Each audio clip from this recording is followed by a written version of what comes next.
Hello my friends and all peoples of the world, checking out my video on how to make better videos.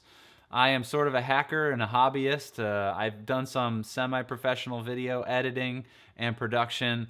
By no means am I the expert. I'm really just the guy who likes to get it done kind of quick and easy and basic, but still achieve professional results. So just been having conversations with people on how to make better videos, what kind of equipment should they buy, those sorts of things.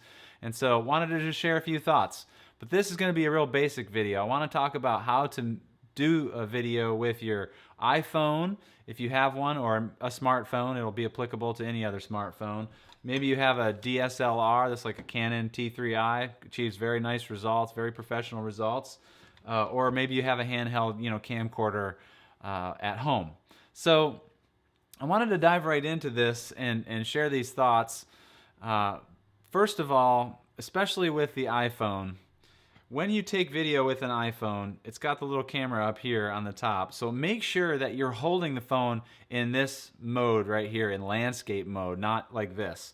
Because nobody watches a video except on another phone with it looking like this. So when you're doing a video, please, I see people doing this all the time. It's just really horrible to watch that on Facebook or on YouTube or on a TV when you could be filling the entire screen with your video just simply by holding your camera like this.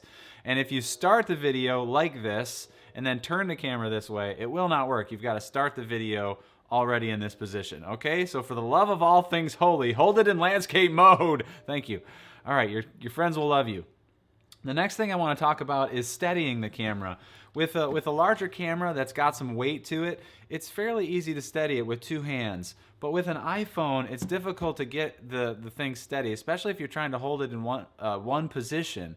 It tends to move around a little bit with all those little jitters. A lot of video editing software now has a stabilization thing, which can get a little hokey if it's not done right. It's still helpful for basic videos, but trying to steady the camera, specifically an iPhone, is a really, really critical component. So hold it with two hands, hold it firmly, but relax and try not to move quickly. It just makes better videos. Get a wider shot so that you get the action in the shot without having to move the camera all around. So back up if you need to a little bit, which is a challenge if you're trying to get good audio, which we'll talk about in a subsequent moment.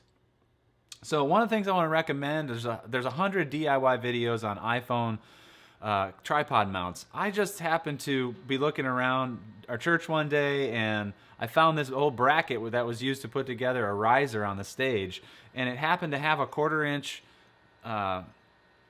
hole there for a screw, whatever you call that, and it happened to fit exactly on the tripod bottom mount. So I could spin that guy on there and click it right into the tripod, and then I set my camera or my iPhone on there like this with some rubber bands around it and hold it on there. You can do that. It's kind of a hack.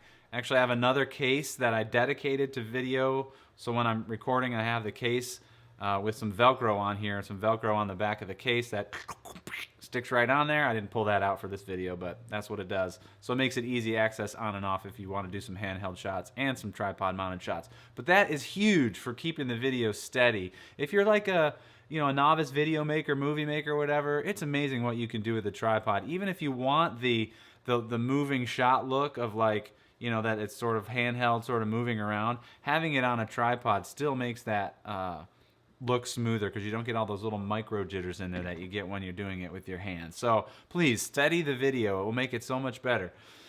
The next thing is to leave room for editing. So when you're capturing the action, even if you have to tell the person, oh, hold on a second, wait a minute. Okay, now go. Then you capture the action, or say, wait for 1 second after I tell you what to do, and then go. So you have a little bit of editing room. And most cameras or most phones now have a little trim bar on their video. So if you're doing a one-shot video, you can actually trim the front and trim the end of it and put the video, post it right to YouTube, Facebook, or whatever you're doing with it. Man, that makes a big difference on making it look professional. And so leave room to edit. We'll talk about editing maybe in a later video, but that's a really easy thing to do. Now, another thing that I want to talk about, which is probably the most often overlooked aspect of a basic good video that does achieve very professional results is sound. My microphone is right above the shot there. It's a Rode VideoMic Pro, and it sounds really good. Just basic. There's no EQ or anything on this, no treatment. I'm putting this video straight up to the web, just as is. This is my little Macintosh iSight camera here on my MacBook Pro, and it's basic, but it still looks good.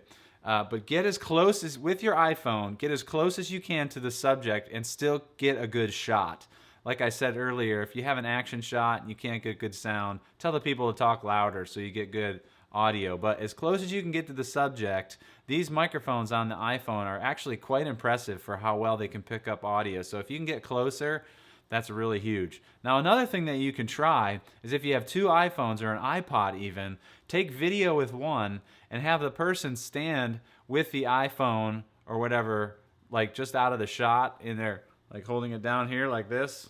Very awkward of me to do that. But and then you can sync up the audio and the video later in your video editing software.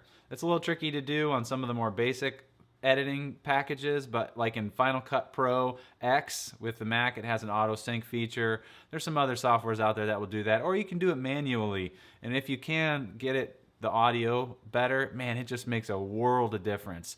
You could even mount your iPhone on a mic stand with duct tape or something and put it above the shot like this and capture the audio better. It's amazing how much different and better the video could be when it has good audio.